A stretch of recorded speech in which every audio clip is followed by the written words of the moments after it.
Everyone. तो बच्चों, आज का जो हमारा वीडियो है नीट एस्पिरेंट के लिए बहुत बहुत इम्पोर्टेंट है।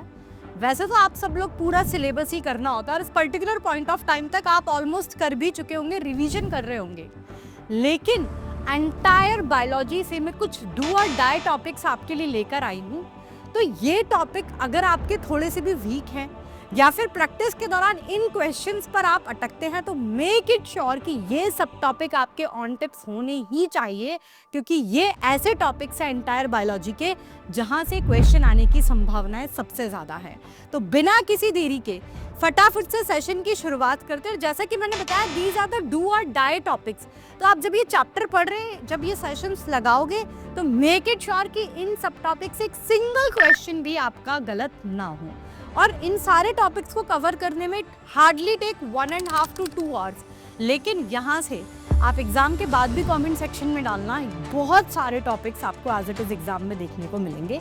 तो आइए बिना किसी देरी की शुरुआत करते हैं। सबसे पहले मैं 11th की एनसीईआरटी के सीक्वेंस वाइज चलूँ तो चैप्टर द लिविंग वर्ल्ड के अंदर जो बाइनोमियल नॉमेनक्लेचर के रूल्स एंड रेगुलेशंस दे रखे हैं, वहां से क्वेश्चन आता है। कैरेक्टरिस्टिक ऑफ लाइफ जो आप पढ़ते हो, ठीक है, वहां से क्वेश्चन आता है। और आईसीबीएन का फुल फॉर्म से क्वेश्चन आ जाता है। इंटरनेशनल कोड ऑफ और 4 में खेलता है वो, तो याद रखना, international code of botanical nomenclature जो एनसीईआरटी ने गलत दिया हुआ है, ठीक है। इसके बाद मैं बायोलॉजिकल क्लासिफिकेशन की बात करूं तो उसमें बायोलॉजिकल क्लासिफिकेशन के अंदर एक तो आपका जो बैक्टीरिया है, ठीक है, बैक्टीरिया में यू बैक्टीरिया, आर्की बैक्टीरिया से क्वेश्चन आता है।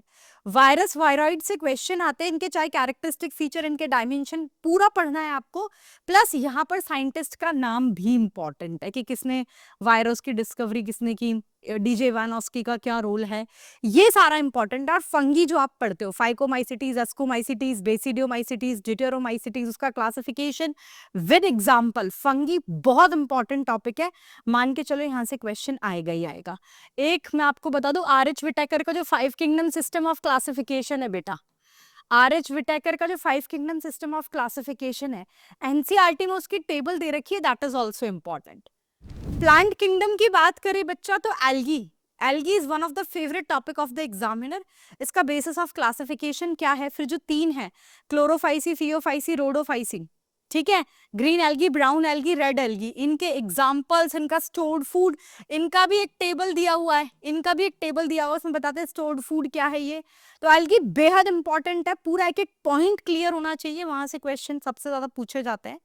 और प्लांट किंगडम में देखोगे तो ब्रायोफाइट्स और टेरिडोफाइट्स, ऑब्वियस सी बात है, एग्जाम्पल तो याद होने ही चाहिए, एग्जाम्पल बेस्ड क्वेश्चन आते हैं, लेकिन इनकी लाइफ साइकिल्स जो है, तो इवेंट बेस्ड क्वेश्चंस भी आते हैं, तो लाइफ साइकिल्स बहुत अच्छे से क्लियर होनी चाहिए।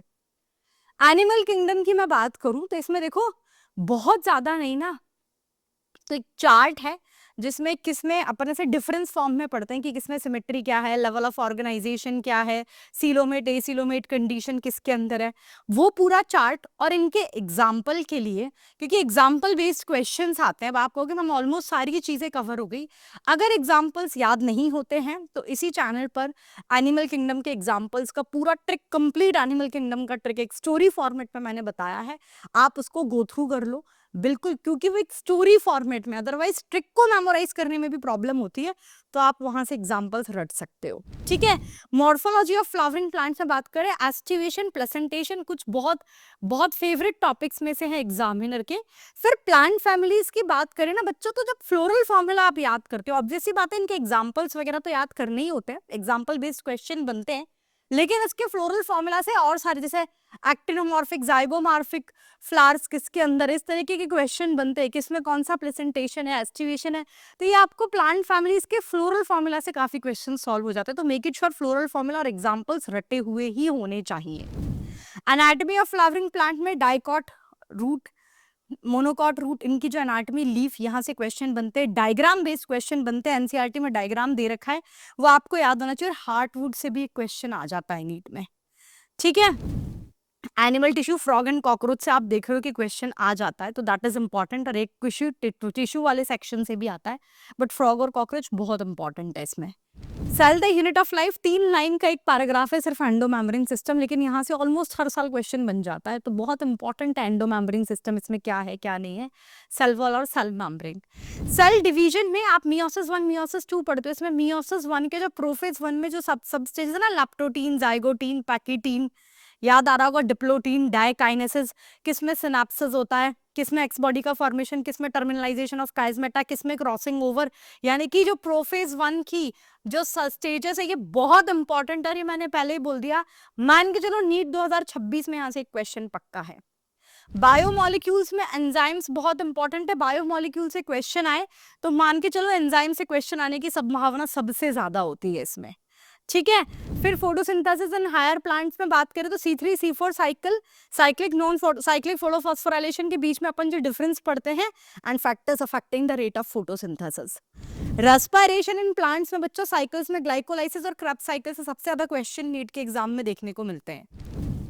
प्लांट ग्रोथ एंड डेवलपमेंट में जो प्लांट ग्रोथ रेगुलेटर्स, जो plant hormone, plant growth promoter और plant growth inhibitor, auxin, gibberellin, cytokinin, ठीक है, ये जो दे रखे हैं।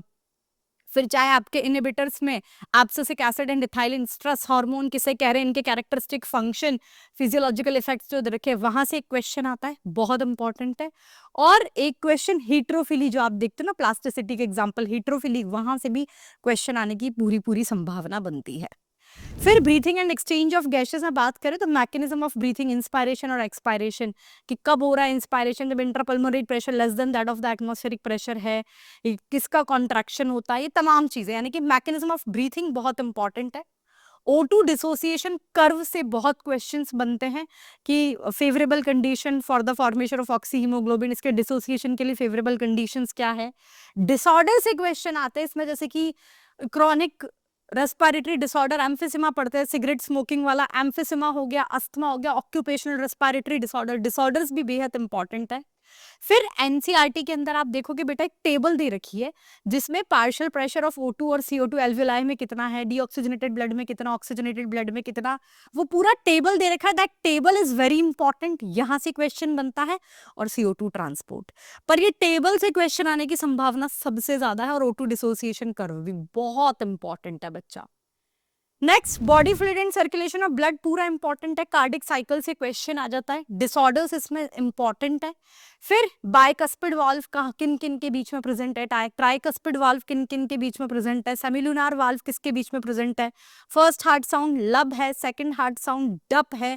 फर्स्ट हार्ट साउंड जैसे हम पढ़ते हैं कि बाइकस्पिड ट्राइकस्पिड क्लोजर की वजह से वो साउंड सुनाई देता है, सेमिलुनार वाल्व के क्लोजर से सेकंड हार्ट साउंड डप आता है। तो जितनी भी इंफॉर्मेशन है दैट इज वेरी इंपॉर्टेंट।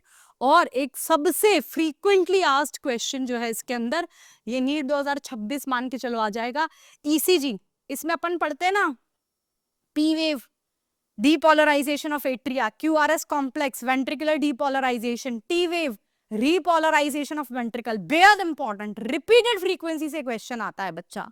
अगले चैप्टर पर पढ़ेंगे ह्यूमन फिजियोलॉजी के excretory product and their elimination, इसमें पीसीटी डीसीटी मतलब वो जो पूरा फंक्शन है ना, लूप ऑफ हेनले, कौन सा वाटर के लिए परमिएबल है, कौन सा इम्परमिएबल है, कौन इलेक्ट्रोलाइट्स के लिए परमिएबल है, कौन इम्परमिएबल है, पीसीटी की lining, simple cube of the brush border, epithelium, यहाँ से किन किन का एब्जॉर्प्शन, ये सारे पॉइंट्स बहुत इंपॉर्टेंट है। रेगुलेशन ऑफ किडनी फंक्शन, और इसके भी डिसऑर्डर से क्वेश्चन काफी सारे मिलते हैं आपको। लोकोमोशन एंड मूवमेंट से क्वेश्चन आता है तो एक क्वेश्चन जॉइंट्स और उनके एग्जांपल से आना तय है, एग्जांपल रटना पड़ता है, but this is very important, मैंने देखो लगा रखा है, नीट 2026 में एक क्वेश्चन जॉइंट से पक्का आएगा। मसल में अपन स्लाइडिंग फिलामेंट थ्योरी वगैरह देखते हैं, वहां से क्वेश्चन आता है। इसके भी डिसऑर्डर्स इंपॉर्टेंट है, मैंने डिसऑर्डर्स नहीं लिखे, क्या गाउट वगैरह यहाँ से क्वेश्चन आता है, डिसऑर्डर्स भी इंपॉर्टेंट है बच्चा इसके भी, ठीक है, इसके डिसऑर्डर्स इंपॉर्टेंट है, गाउट किसकी वजह से, ठीक है, ये सारी चीजें इसके डिसऑर्डर्स इंपॉर्टेंट है, यहां से क्वेश्चन आता है। फिर न्यूरल कंट्रोल में हाइपोथैलेमस के फंक्शन से और एक्शन पोटेंशियल कैसे जनरेट होता है, कंडक्शन, वहां से क्वेश्चन आता है।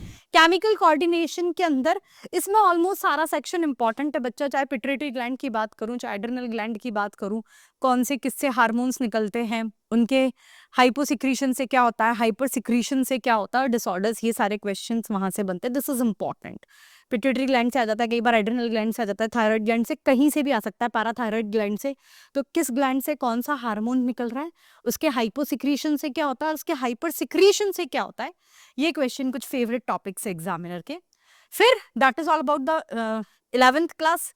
अब 12th के बायोलॉजी के सेक्शन की बात करूं तो sexual reproduction in flowering plants के अंदर स्ट्रक्चर ऑफ पोलन ग्रेन बहुत इंपॉर्टेंट है. माइक्रोस्पोरोजेनेसिस, मेगास्पोरोजेनेसिस, ठीक है, स्ट्रक्चर ऑफ पोलन ग्रेन, और एक और टॉपिक पॉलिनेशन वाला, वहां से भी क्वेश्चन आता है, ये इंपॉर्टेंट. पॉलिनेशन इजी भी है, ठीक है, और यहाँ से क्वेश्चन आता है. ह्यूमन रिप्रोडक्शन में स्पर्माटोजेनेसिस, oogenesis, मेंस्ट्रुअल साइकिल और स्पर्म के ट्रांसपोर्ट का जो पाथवे है, ये कुछ रिपीटेड फ्रीक्वेंसी से पूछे जाने वाले क्वेश्चंस में से एक एक क्वेश्चन, मतलब 2 क्वेश्चन तो इन 4 जगहों में से 100% आने ही आने, 8 नंबर कंफर्म यहीं से बनेगा.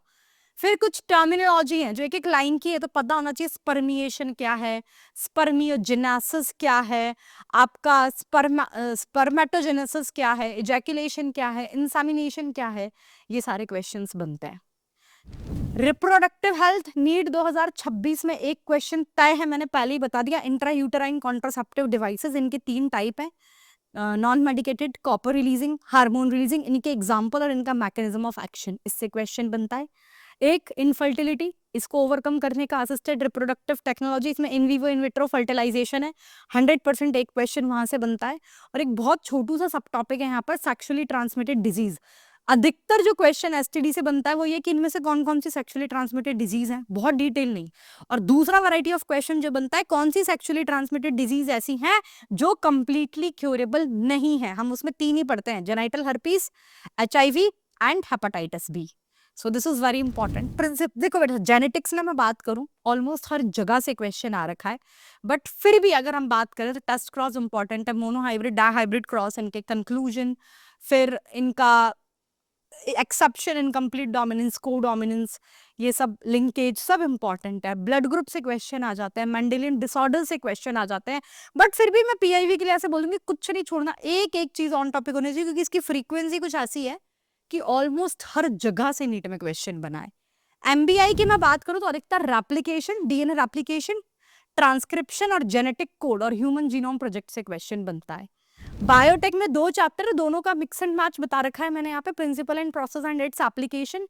इसमें नीट 2026 एक क्वेश्चन तय है, जेल इलेक्ट्रोफोरेसिस. आप पेपर उठा के देखो, ऑलमोस्ट हर साल क्वेश्चन आता है. जेल इलेक्ट्रोफोरेसिस, PCR, बेहद इंपॉर्टेंट टॉपिक है. एप्लीकेशन में एक बहुत कॉमन क्वेश्चन है, कई बार मिलेगा, golden rice, it is enriched with vitamin A, वो क्वेश्चन आता है. BT कॉटन से क्वेश्चन आता है, BT वाला बहुत इंपॉर्टेंट टॉपिक है. एक एक्सोन्यूक्लियस किस काम आता है, लाइगेज जोड़ने के, रेस्ट्रिक्शन एंडोन्यूक्लियस कट करने के, वो एक बहुत इंपॉर्टेंट टॉपिक है. पूरी इकोलॉजी की मैं बात करूं, चारों चैप्टर्स इंक्लूड कर दिए इसमें मैंने, चाहे वो ऑर्गेनिज्म एंड पॉपुलेशन हो, इकोसिस्टम, 4 नहीं अब तो 3 ही है, और biodiversity and conservation. Biodiversity and conservation से एक क्वेश्चन तय है, in situ ex situ conservation, NEET 2026 100%. एक causes of loss of biodiversity, 4 reason पढ़ते हैं अपन, ठीक है, एविल क्वार्टेट. उसमें एलियन, वो पूरा इंपॉर्टेंट है कि habitat loss and fragmentation most important cause है. एलियन स्पीशीज इन्वेजन क्या है, को एक्सटिंक्शन क्या है, ओवर एक्सप्लॉइटेशन क्या है, उसमें भी एलियन स्पीशीज इन्वेजन के एग्जाम्पल से डिटेल में भी क्वेश्चन आता है, तो that is very important. But ये पूरा चैप्टर का पूरा टॉपिक कवर करना है, ठीक है. और एज पिरामिड से क्वेश्चन आता है, पॉपुलेशन इंटरेक्शन से क्वेश्चन आता है, पॉजिटिव पॉजिटिव किसमें है, पॉजिटिव नेगेटिव किसमें है, नेगेटिव नेगेटिव किसमें है, पॉजिटिव जीरो रिलेशनशिप किसमें है, विद एग्जाम्पल, कमेंसलिज्म, म्यूचुअलिज्म, सबके एग्जाम्पल्स. एज इट इज एक क्वेश्चन पॉपुलेशन इंटरेक्शन और एक question in situ ex situ conservation. ये कुछ कंफर्म्ड क्वेश्चन में नीट 2026 में यहाँ से 2 क्वेश्चन जरूर देखने को मिलेंगे, ठीक है. फिर इवोल्यूशन में पूरा चैप्टर की मैं बात करूं, एक क्वेश्चन कंफर्म नीट 2026.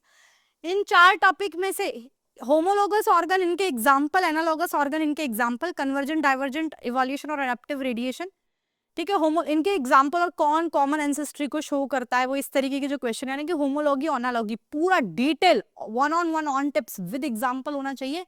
100% नीट 2026 में एक क्वेश्चन यहाँ से बनेगा. फिर एक तरफ हम बात करें ह्यूमन एवोल्यूशन, वहां से क्वेश्चन आता है, और अधिकतर ह्यूमन इवोल्यूशन में भी उनकी क्रेनियल कैपेसिटी सबसे ज्यादा इंपॉर्टेंट है, वहां से नीट में क्वेश्चन बनता है. So that is all about the do और die topics of the entire biology for the NEET examination. I hope आपकी प्रिपरेशन जबरदस्त चल रही होगी, लेकिन मेक इट श्योर रिवीजन के दौरान इन टॉपिक से एक सिंगल क्वेश्चन भी हमारा गलत ना हो. दैट्स ऑल बच्चा. Thank you everyone. Bye bye.